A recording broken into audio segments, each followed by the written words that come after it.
Welcome back to FlicksnFields, ladies and gentlemen. Yes, welcome back, guys. With your boys Callum and Andy. Welcome back. Settle in, get a snack, and Get a cuppa. If you're not from England, that means tea. Get a coffee if times have been tough, you're a bit tired, and you got to work through the night time. But that's your business. You can't beat a coffee. It depends on the type of coffee. What do you mean? So black coffee, get away from me. Why? I don't mind actually. I can hate it. Honestly, hate it. Like the smell, hate the taste. Yeah. Forget it. Latte, that's like classic. You can't beat that. Latte is decent. Like for me, I do love a frappuccino. I like a bit ice. I like a bit yeah, cold. fair. No, I like just iced coffee as well. Do you know what got me? I didn't know frappuccinos were a thing. Like cappuccino is coffee. Like if you think of a coffee, that's cappuccino. I didn't know frappuccinos were a thing. So McDonald's, they called them fraps, and I was like, cool, a frap, cool. So I thought that was it. And then I remember I used to get iced coffee. I was like, cool. And then I saw one and it said frappuccino, and I was like, I thought that was hot. I thought it was a hot drink. I can't lie. So then I was like, hold on.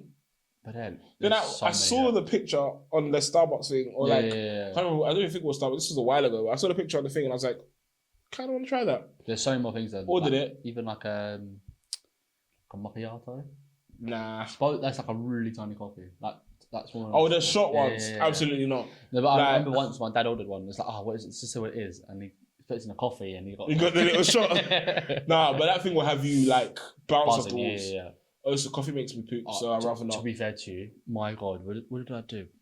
Last weekend, I was at my brother's tournament. No, not last weekend before. So my brother had his own tournament, basically, right?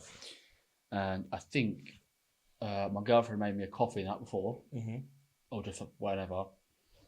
And then she made me one in the morning. Dangerous, double up. What was mad? Literally, I fell asleep, drank the coffee, fell asleep.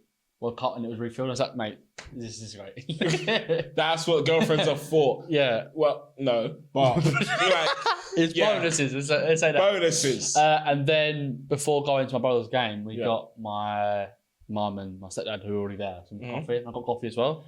That's an addiction. And literally, but by the time we got there, I was thinking, you thought your stomach just started to give you. Mate, this is not. You're gonna poop yourself. But I realised, I was thinking, mate, why do I feel this bad? I couldn't get my head around it. But then I realised 3 coffees deep. I've had about like 9 espressos. Yeah, honestly, that's why for me getting coffee outside is so dangerous. Because especially in my office, there's a coffee machine, there's a kitchen of instant coffee. Downstairs, there's a Starbucks and a Costa. Go across the street, there's a Blank Street coffee. You keep going, there's more coffee you could ever imagine. I couldn't work in London. I wouldn't. By the way, I didn't even used to drink coffee like that until I started working in London. Actually, that's a lie. So I started working in general. And then my body was like, yeah, we need to survive. It's actually mad though how much like it actually helps you out. Do you know what's worse? I drink coffee purely as a placebo.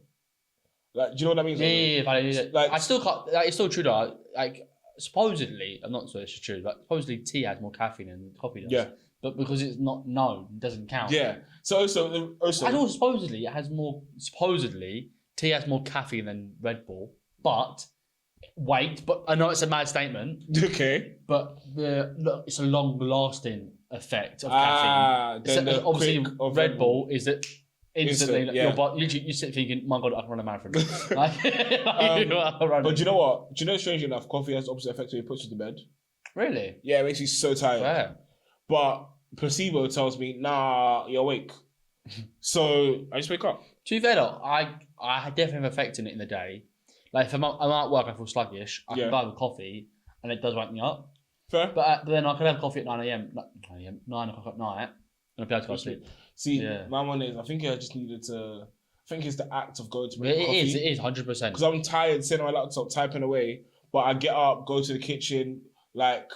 At work, we have like hot water taps, so it's so quick. It is a way. Also, for anyone who's never used a hot water tap, it ruins taps forever because you get home and you're like, why the hell do I have to instantly? Why am I dickhead waiting there for 4 minutes? Honestly, I'm standing here waiting for a kettle to boil. Like at work, I do this and hot water comes out. Yeah. I put my hand out and hot water comes straight out. Oh, fair. Like you put your hand right next to the side, that's a sensor, so you don't even touch it. Fair. And instant boiling water. That's pretty impressive. Like, but it's so annoying because you get home and you're like, I've got to boil a kettle now. You become bougie too much. Yeah, I want it. Genuinely, if I could have it in my house, I would.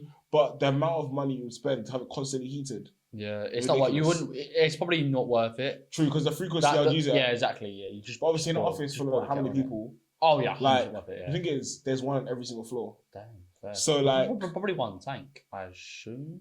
Maybe I'm not too constantly sure. flowing. Yeah, probably. But yeah, that's just coffee. Yeah. Do love good coffee. Do you know I still have the coffee when we stayed over for games night? I still have one of them sitting in my fridge. Oh, they're so good. Basically, like the little frappuccino, the little like, iced coffees you basically can get from Iceland or whatever. But not mine. 9 times out of 10, these little coffees from Starbucks that they sell in the shop, you can get free for like £3. Yeah. And like you can't just get 2, can you? That's just like honestly, it says 3 for £3. What's the point? So, what's the point? Yeah, exactly. Because 9 out of 10, if you get 2, you're gonna pay like $3.20. Yeah. Like so, get 3, take off 20p. Yeah. Technically. And then you might shoot yourself, but it's fine. Like you move. If you shoot yourself, if exactly. you don't, honestly, take the risk. Life is a gamble. Take them as you can. It's worth as only be. Honestly, not for your intestines, because my God, but you do feel 10 times lighter. It's like losing weight. Yeah, well, I wish it was that problem. like throw it up as old school now. Now it's just drink a coffee, bang a shit, drop a couple pounds. It's fine. Wow. All right, maybe don't do that because it's probably not good for you. No. That's coffee for you guys. Yeah. Drink it. Enjoy it. What a tangent on coffee. We literally just started as well. All right, let's do our normal intro vibes. Cal, how's your week been? Yeah, no, actually. Again, not really done much. Like, we sound so boring. We do. Well, we've seen the England game and we've seen Inside Out. True. What we go to earlier. That's about it. My week, really. Do you know what? Same. To be fair, my week's been Euros, really. That's not gonna. I'm not gonna lie. That's my week, really. Like that's gonna be our next couple weeks. Like that's my life. You're welcome, guys. But what's it called? So on Love Island as well. Fair. I'm not on that Love Island train. I have a very addictive personality. Yeah. So if I get locked into a show, don't do it. My God. Like, do you know what? Actually, I'll get into that later. That's my later part. But yeah, it's bad. When I get locked in, I get locked in. But I'm not even gonna do how my week's been because my week's been nothing. Yeah. Nothing. It's basically just Euros, basically. Yeah. Well, let's get to it then. Yeah. Euro. So our game was on Sunday. Well, England's game, yeah. Was Sunday. I was really looking forward, actually. I was thinking, what's going to happen? What's the team? Yep. That was my biggest thing before going into the match, was thinking, what's going to be the team? We already said what I thought our team was going to be. That's true. What's our team that we guessed, 2 months ago? Yeah. A month ago? I don't actually, wow. All of them players are in the team, which is pretty cool. So we were right. That's true. They made it. When you said the team, I thought you meant they were they made it in 26. Yeah. Which is pretty cool. And that lineup could technically have happened, which is pretty cool. So I was pretty excited for Sunday. Then we got to Sunday, and then an hour before Sunday, the team came out, and then we had Pickford in goal. Pickford in goal. Yeah. Right back, we had Walker expected. We had Stones. Yep. Normally it would have been Maguire. Yeah, but obviously he's injured, so Mark Guay stepped in. Yep. Left back should have been Shaw or someone. I generally thought it was going to be Shaw.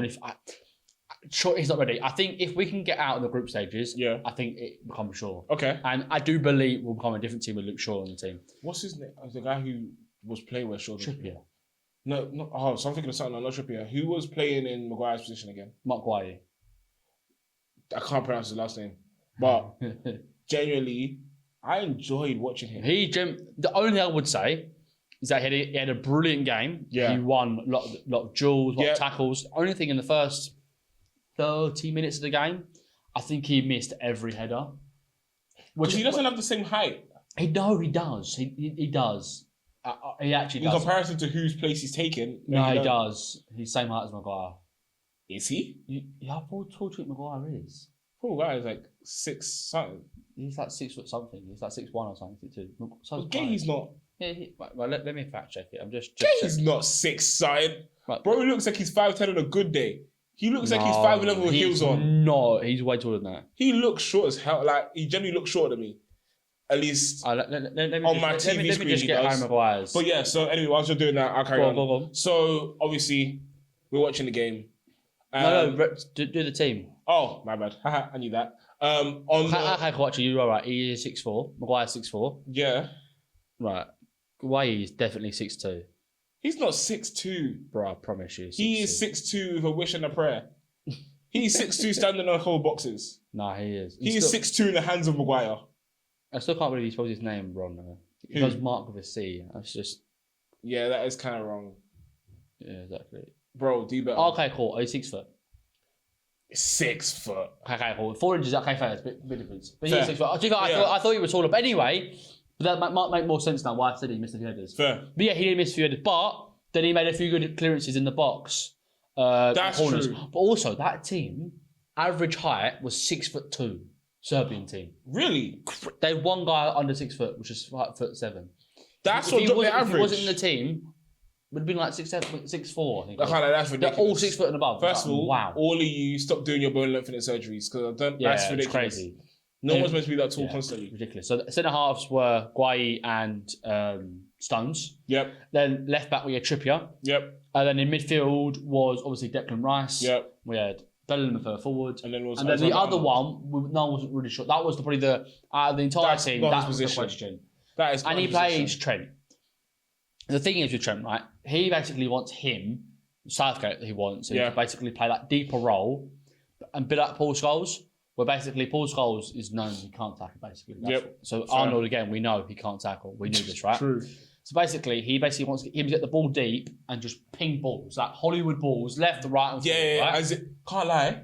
Truth be told, as much as I said it was a position, I remember we spoke about this on the way to the cinema the other day. Yeah, fair. But I genuinely don't. That's not his position.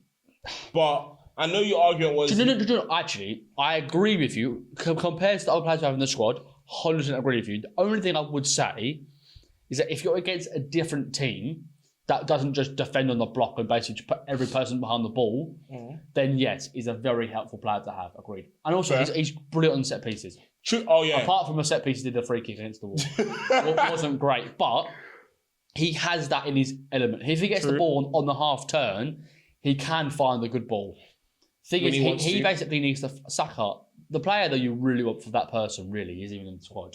The player you want to find on the left is Rashford. Oh, fair. If you had the pace of Rashford and the ping from Arnold, that is basically what you want. That's a deadly combination. But again, people think Rashford should have gone this summer. I don't. Do you?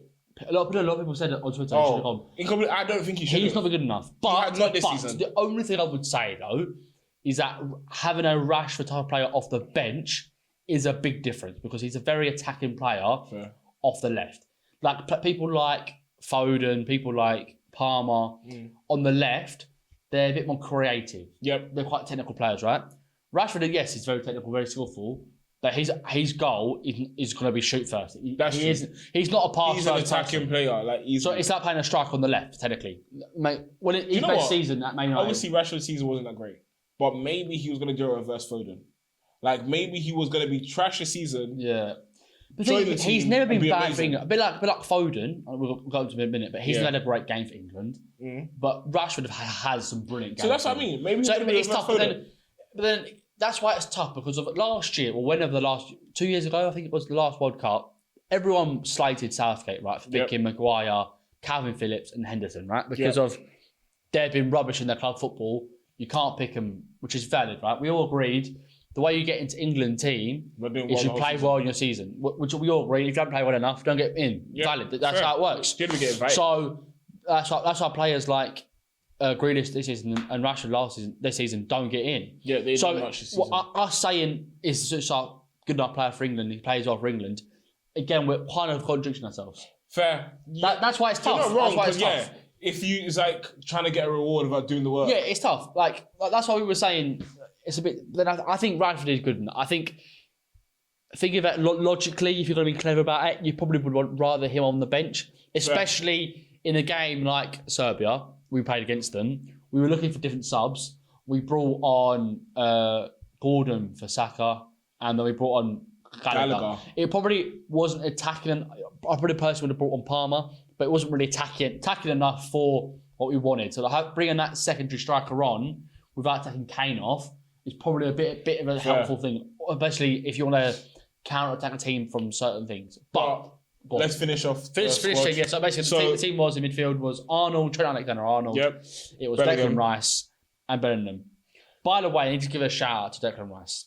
He held it down. Compared to, I would say, normal England teams, right?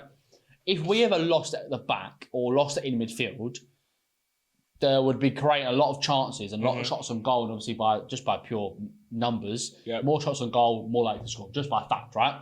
But the amount of times, Arnold did lose the ball a few times. Yeah, I'm not going to lie to you, he did. But Declan Rice was there every time. I can only think of one time he got done. He stepped in and got done quickly. Fair. But also when Gahey was getting around, out of nowhere, for some reason, Rice is there too. Yeah, Rice is... That is, and also what's brilliant about Rice though is that he could hold it on his own. Yeah. Because in the season before, in the World Cup, he played when he was good. Calvin Phillips, he was decent by the way. Fair, he was, but he played 2 holding and then 1 forward. Yeah. So when we were attacking with 2 defensive midfielders and then 1 attacker, obviously that only leaves technically 4 going forward. Yep. But in this system, with Rice is that good holding, you can basically put 3, obviously the left, right striker going forward, go up and then also having 2 strikers forward. So 2 midfielders going forward. So almost reverse what happened before, having 2 so back. So be him there forward, holding it and have them there, so he can make those opportunities to put. Yeah. The thing is, I didn't expect it at all. To be fair, I wasn't sure what he wanted the secondary midfielder to do. Did not expect it. No, because obviously I knew Bellingham would be forward and I knew Rice would be back. We knew this. But no one knew what that secondary midfielder would be doing. Because in attacking, it really was a 4-1-4-1. Does that make sense? It was the 4 back 4, Declan Rice, and it was Foden on the left, and then you had Bellingham, Arnold, Saka, and then you had Kane up front. So it was a 4-1-4 attacking, and obviously defending, then it obviously changes. The 4-2-3-1. But we were doing pretty well. Then let's get to the finish. Jesus Christ. Yeah. We can't finish the team. So then, last Rice, one. Trent, Bellingham. On the left, we had Foden. On the left. On the right, we had Saka. On that front, we had Kane. On paper, I was very happy with that team. Yep. Because of enough flair, enough what we wanted to do with it. Then we got into the game, and then the first thing I noticed, obviously, was we had the 2 midfielders going forward. Yep. Compared to what we weren't sure before, we always had the 2 holding. Now we've got 2 attacking, which was obviously a nice stance for England. Yep. Especially with Southgate, he's very, very defensive. He loves the defence. You'll find out in a minute why he's so defensive, but he is very defensive. And we went from there. And then the second thing we realised in the first 15 minutes is Foden was freedom. He had a massive freedom role. Yeah. Like in the first, I know we scored quite early on, we'll get in a minute, but in the first 7 minutes, you found Foden next to Saka. You're thinking... And you're like, you're literally meant to be on the left. I don't know how you're this side. But the only thing is, though, is that what makes Foden that good. Foden is that type of player where he moves around and doing stuff. Yeah, but then obviously attacking... good. Right, just wait before we get into how he played. Foden is that type of player. He is that flair, technical, good enough player, right? Yeah. So if he can play the way he wants to play, there shouldn't really be a problem. Okay. In a sense, right? Yep. You've got good enough players where Jude or Arnold should know, all right, cool. Foden ain't on the left. Let's tuck into the left. Fair. With these players, right, they're technical enough to know that they can do it. They don't need to stick in their position. It's the pitch knowledge. They understand they can be fluid. Because obviously this is probably the first team I would say England, they're technically very good. That's true. So the tactics that you use are going to work more. A bit like happened before. So it's a bit tangent, but John Roy King.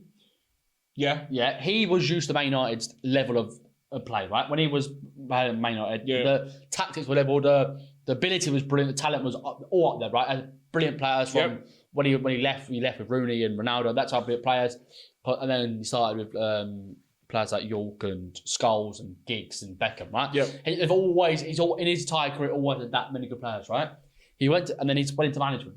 Went to Sunderland and he was trying all these different tactics and he had to realise that they're just not good enough. It doesn't work. So you can become a tactical mastermind, but when your players are generally not that good, it's not going to work.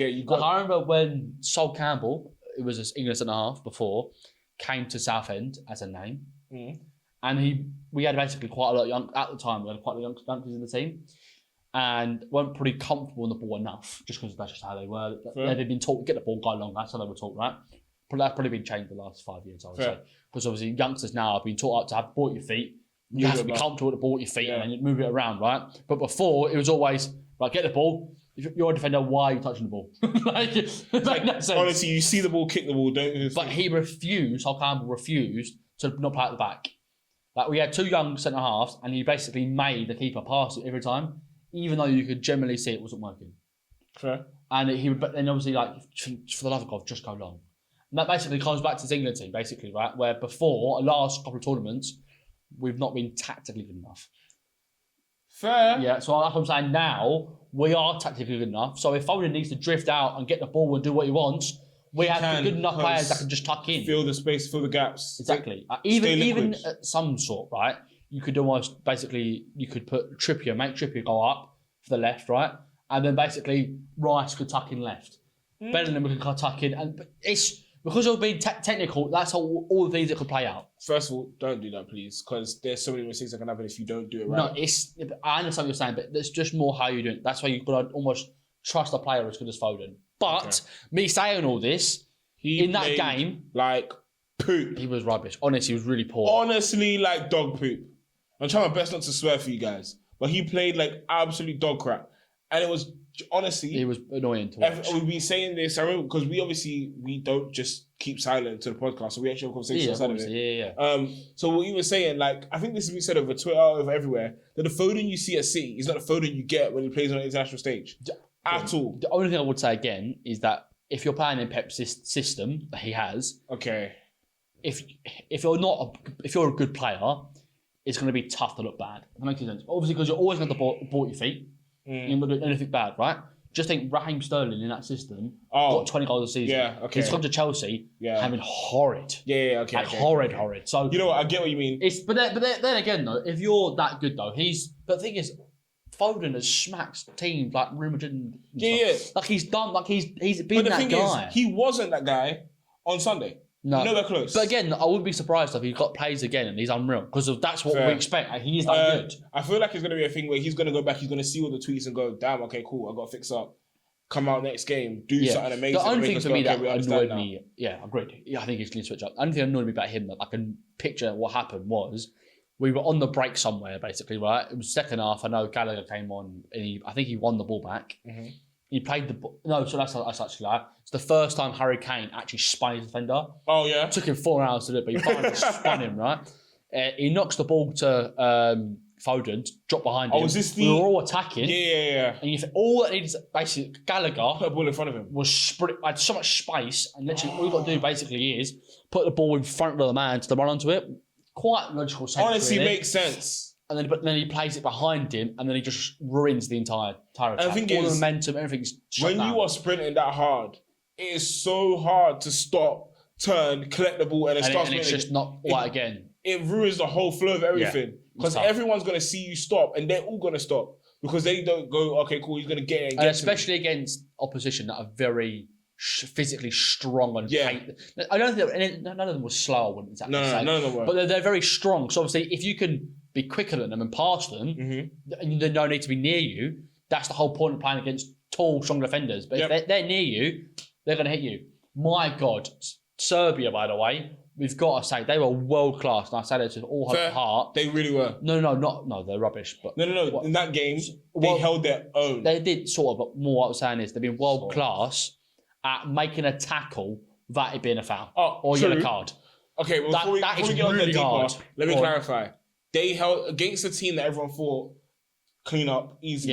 Yeah. They did hold their own, especially because of the way they defended. The only thing is, we will see this about. We could play a rubbish team. I don't know who's been rubbish. Who did Romania just beat? Ukraine, but against technically the worst team in the division right now is Georgia. I probably would say. Fair. They're probably the worst team, basically, right? If we played against them, they would understand what to do tactically and just shut up shop, basically. Yep. Because especially with England, right? But again, Serbia, hats off to them. They were brilliant at making a tackle and just almost leaving that bit more on them and then letting it sit. And then you just both go down together and goes, ref goes, can't call it. Yeah, and then and it's a 50-50 thinking. How long do you think it was before you started actually giving cards? Because I'm pretty sure at least 30 minutes deep. The only way you start doing it really is normally after the third foul. Of that specific player, if he's made 3 fouls, then roughly should come a yellow card, really. But again, because obviously they're all different players, making different fouls, kind of didn't count. But then it gets to a point where you've made so many fouls, yellow cards will come out, basically. But still, I think you're probably right. The ref probably should have called it a bit way sooner. earlier. Way earlier. But let's get to the goal, I would say. Get to the goal? Yeah. So, honestly, didn't expect it to go like that.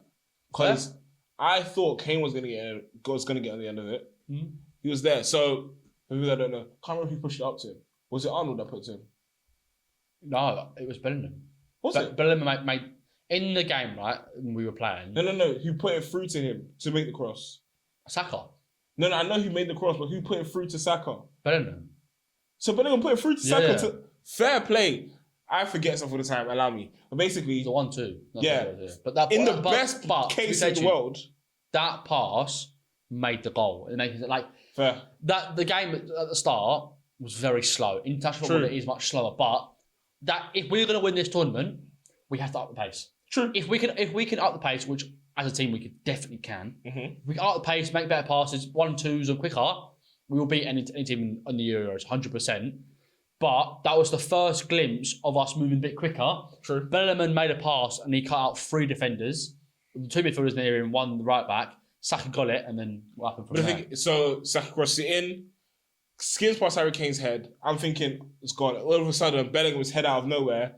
No chance keeper's getting on it. Keeper's on the other side of the goal, straight in, happy days. But the thing that got me was Saka's run to get the ball. He did brilliant. So Saka the entire time was making the same kind of run. He was he wasn't stop starting. What was he doing?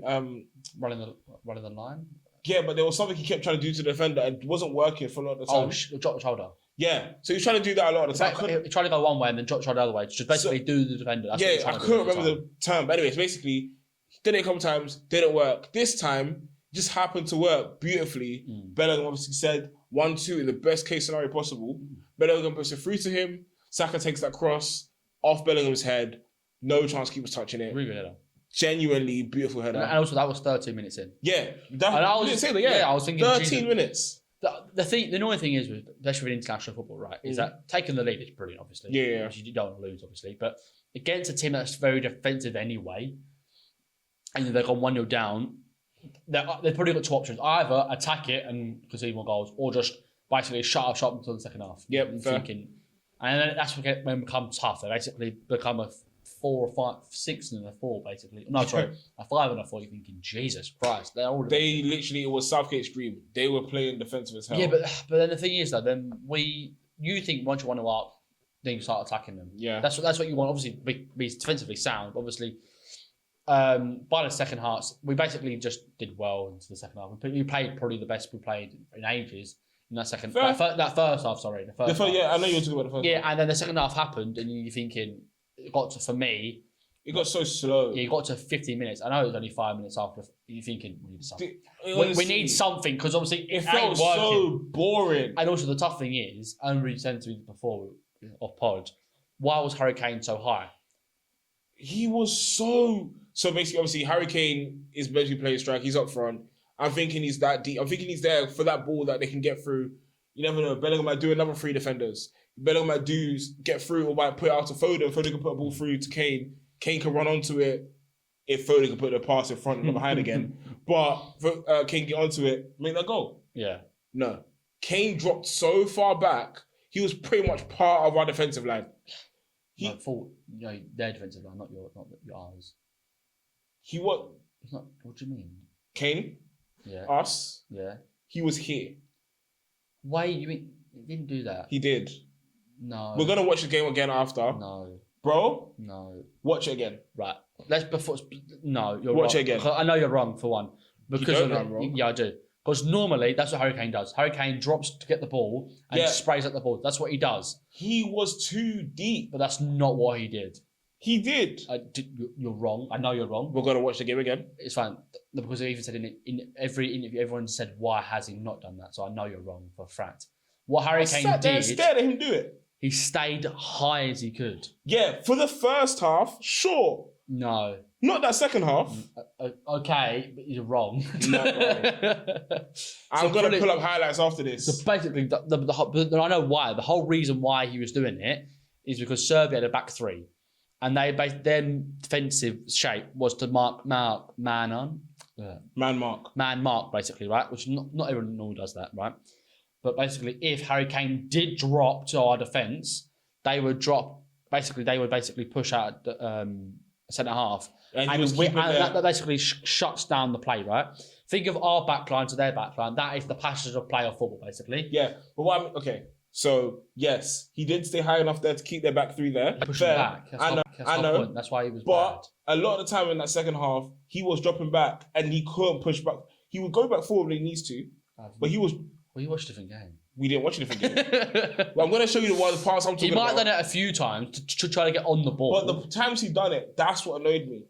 Because he would do it, and no offense, Harry Kane's not fast enough to get back up there to get the ball and push forward. It's not like he's slow. No, but the thing is, basically, his whole point was to stay high. No, but the thing is, Harry Kane, that's what Harry Kane normally does. The whole point of what Harry Kane normally does is he drops back into midfield to collect the ball, and then he sprays passes. That's what he does. And everyone's always said to him, you drop too deep. Everyone, all the time, we've always ever said to Harry Kane, you're dropping too deep. It's going to be really tough to win a championship with someone so deep, right? Yes, normally. But that's why the reason why I know you were wrong, because everyone went this game thinking, my God, why is he so high? That's why it was such a clearance wrong. He was high. Don't get twisted. He did so well keeping their backline that far. Like, I wouldn't really agree it was a good tactic to have, really. But hold on. But he did, okay, fair, I'll give you your point. He did do that. Yeah. But he did both. But what he did, he was dropping and then he'll push up, and he'll come back, and he'll push up, and he'll come back. He didn't drop as much as you think he did, but the reason why he was dropping is just to get a touch on the ball. Harry Kane didn't touch the ball. He didn't touch the ball until what was it, like the 70th minute? It was a bit earlier than that. But the thing is, I feel like it was 70th. But exactly, he didn't feel like he touched the ball at all, apart from probably the shot he had in the second half. What time was the header? Yeah, it was about 70 minutes. But he didn't touch the ball before. But basically, the whole point was England wanted to kick the ball long. I saw Pickford every time kick the ball long. Yeah. And basically, the whole point was for Harry Kane to touch it and then send players off it. That's the whole point we were trying to do. It just wasn't really working. Yeah, kind of. They did shut him down. And that's why people were saying, you've got to make a sub there. Do you put Ivan Toney on, someone that's stronger, holds it that way around, or do you put someone like Watkins and just log it, just feel? Do you know what made me laugh the entire game? Go on. So I don't know the Serbian guy's name. But him and Kane were constantly the entire match. It's tough though. The thing is, especially when you're not getting the ball at all and you get a ball flung into you and you know you've got control of it, and all they have to do is just bounce you to the front and you're done. Yeah. Honestly, the entire match, every time Kane goes down, by the way, first of all, Kane, well done for the amount of fouls you drew. Like, I think a bit of both really. I think he obviously drew them, but I think he definitely got fouled. But he did. I think it was but personally, I think someone could have held it. I think you just take the contact and just keep the ball and knock it on. Honestly, I don't think you should have, because at least when I was seeing it, first of all, Kane wasn't doing enough for me to believe that he's going to go in and really make that goal. You need to forget the game though. You need to remember who he is technically, right? He is Harry Kane, England's top goal scorer, and he can play with his back to goal. He's a number 9 striker, and he should be able to hold off a defender and knock the ball in. He shouldn't be getting the ball at you and going to the ground, and it's not good enough, especially if you're not getting enough touches in the game. Also, truth be told, we're already 1-0 up, and at that point, we knew it was either going to be a 1-0 win or at max a 2 for lucky. I disagree. But really?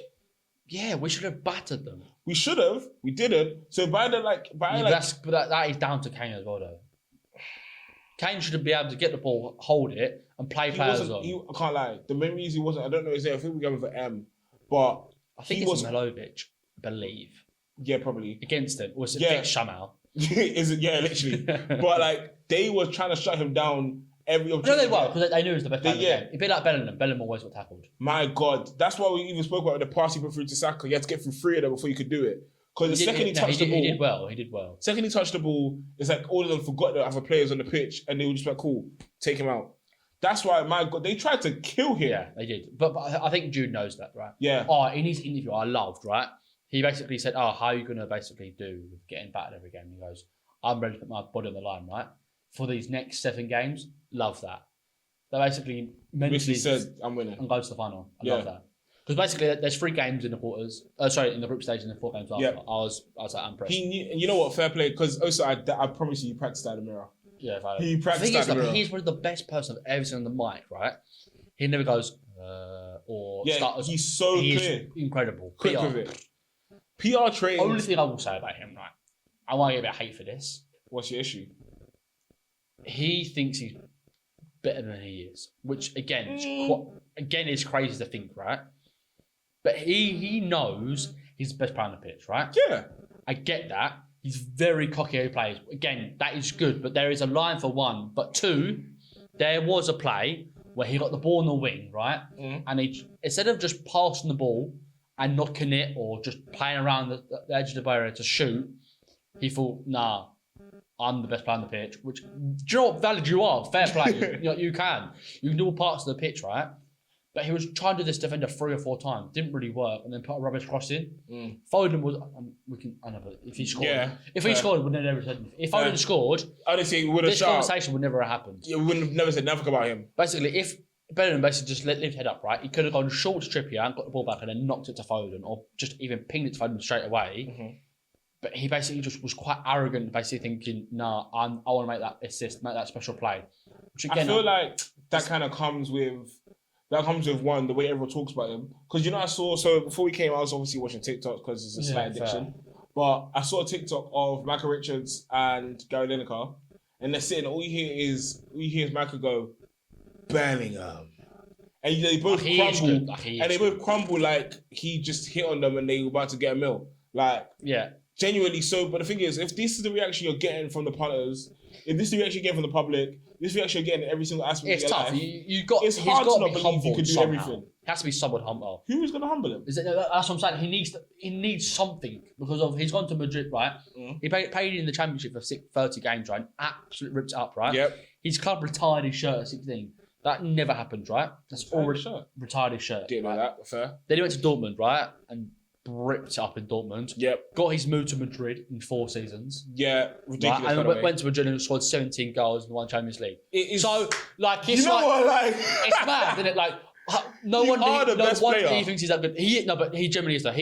And also like he has that arrogance which we never normally had. Like he was cheering to the fans, right? He made a tackle, cheered to the fans, and then just bodied someone in the chest, right? Wasn't even looking at him, right? So I saw that. Never get in trouble with it, and just like.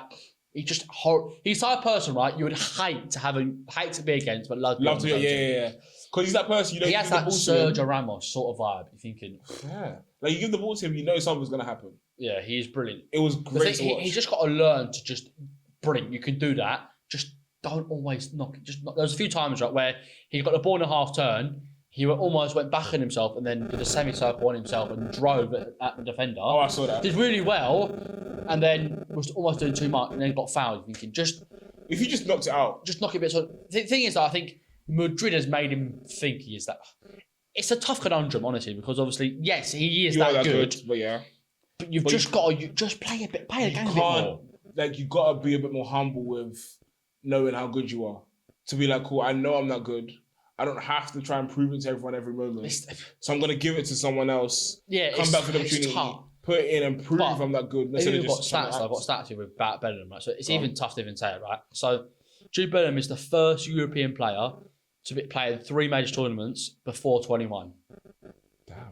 So he played in Euro 2020. Yep. He played in World Cup 2022 and the Euro 2024. Damn. It's nuts. That never happens, by the way. And also, right? Especially not at that age. We're saying about his ego and stuff, right? Jude Bellingham this season, right? His first game in La Liga, man of the match. His first game in the Champions League, man of the match. Yep. First El Clasico, man of the match. Of course. And the first Euro game, man of the match. You know what? You can understand the ego when everything around you... It is tough, no.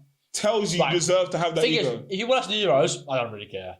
You do you, really. Honestly, if you keep getting us goals, I can... It's got like, you want... I would say they are the type of games we would normally lose or draw. What, Serbia's? 100%. Fair. Because they're just the game they're the games that the champions have to win. Like, they're the games that Man City would always win. Yep. But Arsenal may lose. Yeah. That's one of what it's a championship winning. That's why I've got quite a lot of hope for us this season. This tournament, sorry, compared to I was quite delusional, I probably would say last season where I thought the team was as good as it is. But I would say this season, this tournament, sorry, we've got enough players where I think, do you know what? got a good plan. We have a shot. Like, no, we have a shot. There's, obviously, France is going to be a problem. Portugal will be a problem. Well, it might not be if Mbappe don't come back. No, anyway. Right. So with Mbappe quickly. Yeah. He broke his nose on the pitch. Yes, he did.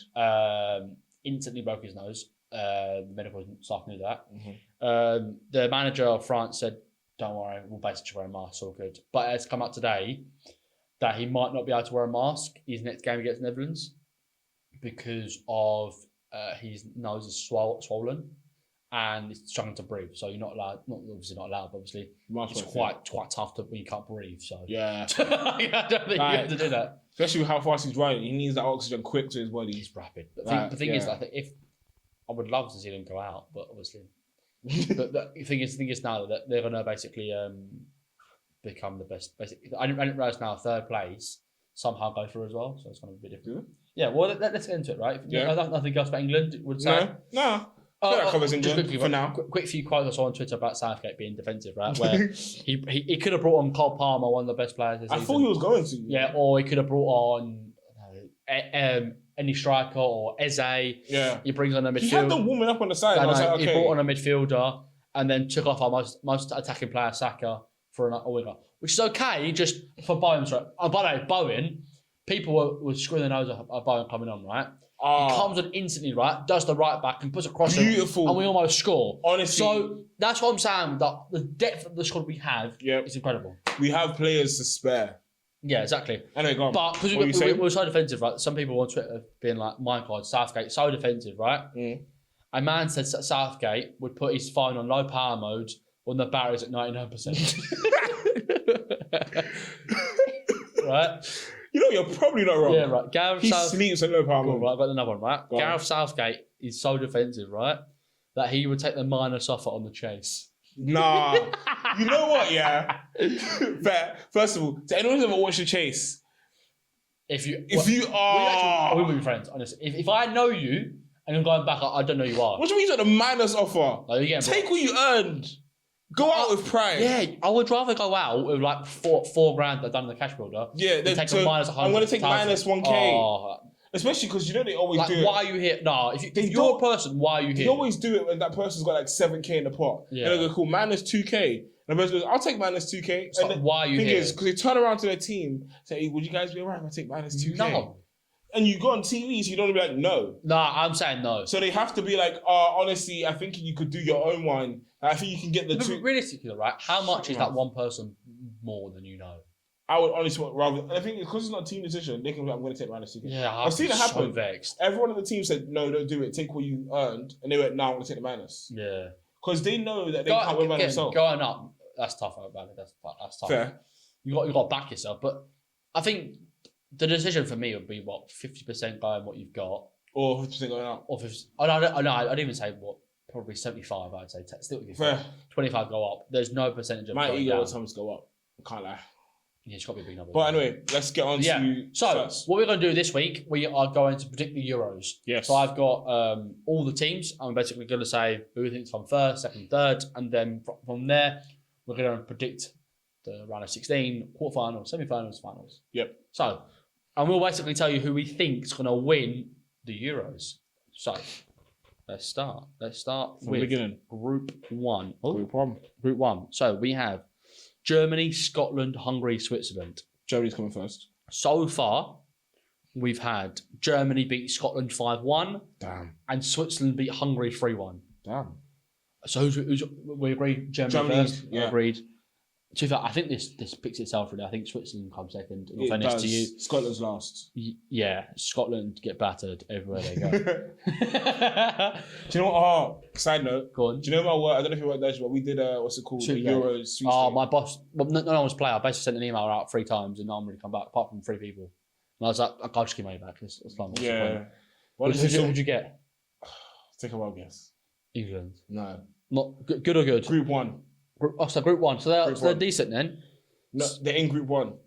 Oh, they're in, oh. Did you got Switzerland? Oh, you got Scotland. Oh no. Do you know the worst part? The guy I was sitting next to got England. Oh. So I was on team 15. No, he was on team 13. No, give up, lad. And the guy was going around and then was wasted taking money. Genuinely, I said, the second they said it, I went, well, he's gone. And I just gave up.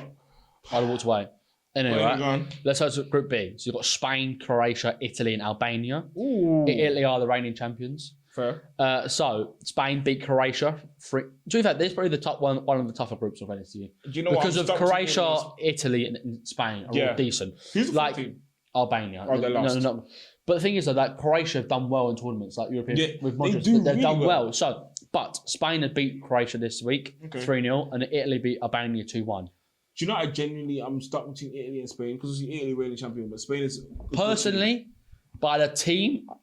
And I think Italy did really well last time. I think they got quite lucky in it. Yeah. I would put Spain first, personally. I was thinking that as well, but I was like, do I have to give more credit to Italy reigning champion vibe? And then Croatia, personally, didn't look great against Spain. They looked quite poor, actually. And Italy obviously looked at Italy. So I think... So Spain, from Italy, Croatia... Yeah, I think it picks itself. Then there's our group. Yep. We've got England, Serbia, Denmark, and Slovakia. I generally think it's right. England, We won 1-0. How did Denmark do? And Slovenia. Sorry, I said it wrong. Not Slovakia. Slovenia versus Denmark was 1-1. Neither of them looked any good. In all fairness, to you. Like neither of them looked pretty good. Do you know what? If the Serbian team play how they played against us, I think, especially because they've drawn, it will all come down to the. Personally, I think Slovakia last. Personally, that's how I perceive it. I think they're not the best team. I think it comes down to Denmark and Serbia. That's genuine. I was thinking the two. But is it just do you back Eriksson and Højlund, or do you back Mitrovic against like with her then? Do you know I might have to bias Denmark just biased it, and then what? Serbia and Slovakia. Yeah, agreed. Right. Then the next toughish, pretty a tough group again, really. You've got the Netherlands, Austria, France, and Poland. France first. I think this almost picks itself really. Yeah, I think it does. France, Netherlands, Austria, and then Poland obviously last. Yep. So Poland, to be fair, they did pretty well though. They were winning against Netherlands. Really? And they lost. Netherlands came back and they lost in the 90th minute or something. Yeah. Weghorst United. He scored for the Dutch for the Netherlands. Yeah, how bad is that though, to lose a win against Weghorst? But then France only beat Austria 1-0. So fair. And Austria left with a broken Mbappe. It was a surprise. And then Group E, you've got Belgium, Slovenia, Romania, and Ukraine. Again, probably the first upset. Belgium. This probably the group is the first upset of the entire group. Really? Because obviously Ukraine, Romania, you're going Ukraine. Yeah. They lost 3-0. Yeah, that one's. And then Belgium versus Slovenia, and Slovenia won 1-0. Slovenia won? Yeah, they beat them. Genuinely, before you said that, I said Belgium first instantly, but not sure anymore. Lukaku cannot score. Oh yeah, I forgot Lukaku existed. So again, it looks quite obvious that they should win. I think he did, but it was offside. Yeah. So, personally, I'm not gonna lie to you, I do think Belgium beat the other two. Fair. I do, and you probably need 6 points to get out of the group, personally. Fair. But then again, Romania have already got 3 points. That's the tough thing. Because all Romania need basically one more win against any of them. So it's really tough. It is tough because obviously Belgium. Basically you're banking on Romania losing to Belgium. Yeah. I think you're gonna have to go Belgium. Instinctually is Belgium. You can't only because Romania and Ukraine should lose to Belgium. True. And that basically puts them both on. Belgium will be on 6. Romania next. If we say that right. Then Romania and Ukraine. So Romania have got 3. Mm-hmm. Slovakia have got 3. Mm-hmm. So do you think Slovakia are going to beat Romania? Maybe.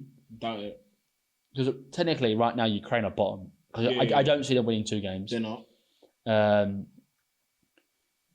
But again, Romania played pretty well. So do you look at Romania? So Romania second. What's it called? Slovakia and Ukraine. Yeah. Again, that's fair play to. I would not have put Romania in there. They beat them 3-0. They played so well. So yeah, fair play to them. Then Group F, the last group, you've got Turkey, Georgia, Portugal, and Czech Republic. It's the only team we've not seen play is Portugal. Turkey have just beat Georgia tonight, 3-1. I might give it Portugal. But I think Portugal, Turkey, Czech. Georgia's last. Georgia, yeah. Right, and then so that's all done now. Yep. Then we have the third place rankings. So third place do come through, and you basically got to put them in order. Okay. Who we got? So we've got Hungary, Croatia, Serbia, Austria, Slovakia, and Czech Republic. Czech. So you think who would be the best? You're probably gonna pick what Croatia will be the best. So it would be Croatia or Czech for me. Czech, maybe. Do you think Serbia will be up there? Serbia should be. Don't know how high they'll be. I have to see their second game. Austria, maybe. I think Austria's in the lower end for me. So what you're saying, Czech then, yeah? We've not seen them play. It's tough to say because they've not seen them play yet. Probably would go Croatia first. Yeah, then Czech second for me. Not even placed. They might not be any good. Then Serbia, Austria, Hungary, Slovakia. So that's I've took a bit of brains in that. Round of 16. Right, so then round of 16. So then we've got Germany versus Denmark. So I think Germany. And we've got Italy versus Switzerland. Italy. Spain versus Czech Republic. Spain. England versus Austria. England. Portugal versus Croatia. Portugal. Netherlands versus Romania. Netherlands. Yeah. Belgium versus Serbia. Belgium. And then France versus Turkey. So realistically, there probably will be an upset in there somewhere. Yeah, probably. But in this, I don't think there will. If it goes to where we're going and you made a bet, you lost money. Yeah. So just saying, pay us. So we ain't get sponsors. Pay us. 7. Do you know this? Do you know for a second? Yeah. I forgot podcast. I'm bringing just having a conversation with you, and then I was like, "Oh yeah, you guys can never forget about you." Our day ones. Right. So yeah, we'll have Germany. Yeah. Versus 39, so that will be Spain. And we're just basically going to put it all into order. Yep. And then we'll go from there. So we've got Spain. And then we'll have 41. So Portugal versus Netherlands. Oh, so some of these games are going to be quality. You're right.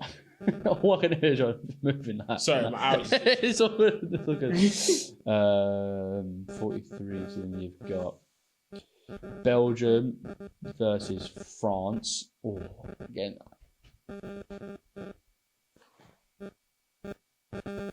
These are some of the tough games, you know. Proper tough games. Then you've got 40, which I believe is us. 40 versus 38. So it's England versus Italy. It's going to be us versus Italy. Oh, that's going to be a tough game. That's fine. And then that's what it's going to be. I think it's going to be a very, very tough game. I don't know how we do with this, right? Mm-hmm. So we've got Germany versus Spain. Yep. We've got Portugal versus Netherlands. Mm-hmm. We've got Belgium versus France. Yep. And we've got Italy versus England. Jesus. Okay, let me see that. Let me see it. We've got Germany. Germany, Spain. Probably give it to Spain. I don't know. The thing is, these are probably the underdogs I'll take in this tournament. Germany, Spain. Yeah. Fair. I would probably sway a bit more to Germany. Personally. They're a good team. So then in this, what do we do? If we both got cases, should we just flip a coin? Or do we ask Che, see what Che thinks? Che, pick a country, Germany or Spain. Who do you think sounds better at football? I've actually talked with someone about this last week, and I surprising. Germany. Wow, I'm surprised you talked football with anyone. I'm fairly surprised by that, Che. Germany it is. Then Portugal, Netherlands. Portugal. Oh, yeah, it shouldn't be that close, but I think Portugal. Yeah, it sounds like there should be more deliberation, but it's Portugal. Belgium, France, yeah, and then England, Italy. That one. No, I'm gonna lean England, obviously. Only because revenge game for us because we lost to them. Fair. And I don't think they've got enough compared to what we've got. Yeah, our team's tough game, but I think it's that. Next? So then we got Germany, Portugal. It's tough, but I would lean Portugal. I'm not gonna lie. Yeah, probably. And then France, England. If Mbappe comes back, more of a maybe. If he doesn't, it's coming up. England. No, they are back. Mbappe will be back for the game. Personally, that for me should be the final. Personally, yeah, I think France, England. Do you know what? It annoys me so much when we have finals before the final. Yeah, because this should be a final game. Because obviously people will say, "Oh, Portugal, France," like. England's gonna make the game. Like you heard Bellingham. Oh, if this all goes the way it's supposed to, it could be Ronaldo versus Mbappe again. Yeah. No, sorry, against another goat. In the last World Cup, we against Messi, and this one he goes against Ronaldo. Yeah, I can't lie. He'll be vexed. Because do we just back us? I think. Do you know what? With our team this year, England, Portugal, and then England for the win. We take home. We are the Euro champions. And then we take it home, the Euros. Yeah, and finally that song makes sense. Biasly, we think England will win the Euros. Yes. And then if it doesn't, Portugal, France, who wins out of that? I feel like it'll be France. Mbappe is not. He's not losing twice. He will refuse. He's not going to lose against Messi and then Ronaldo. No, so we think biasly, England win the Euros. It's coming home. It's coming home. But probably France. Probably France. But then again, I think Spain could have a chance though. Yeah. I think Netherlands could do Portugal. I think we do love a good underdog story. And again, not every winner will win. So not every favourite will win. So there could be an underdog in there somewhere that Belgium might lose or something like that from there. So true.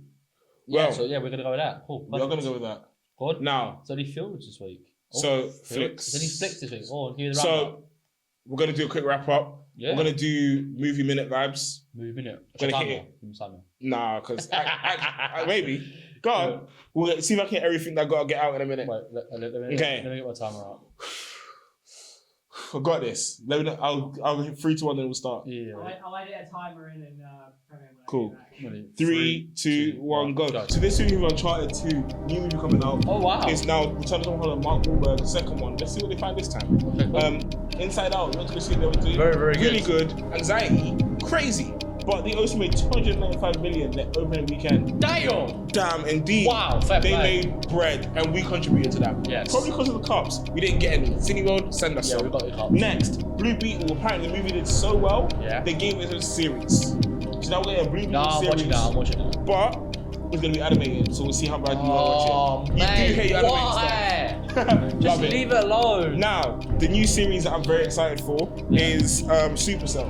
It's Rapman, who is a British UK storyteller rapper. Yeah. And he did it with Netflix. It's basically superheroes, but from the ends. Okay, cool. So, I've seen it. It's gonna be great. I'm excited. You should be excited. They should be excited. And that's done. Movie in how long? 53 seconds. Oh! So, guys and girls and women and men, this has been FlicksnFields episode Stand for Something. Season 2, baby. Season 2. Yeah. We're out. Adios. It's episode 5, I think.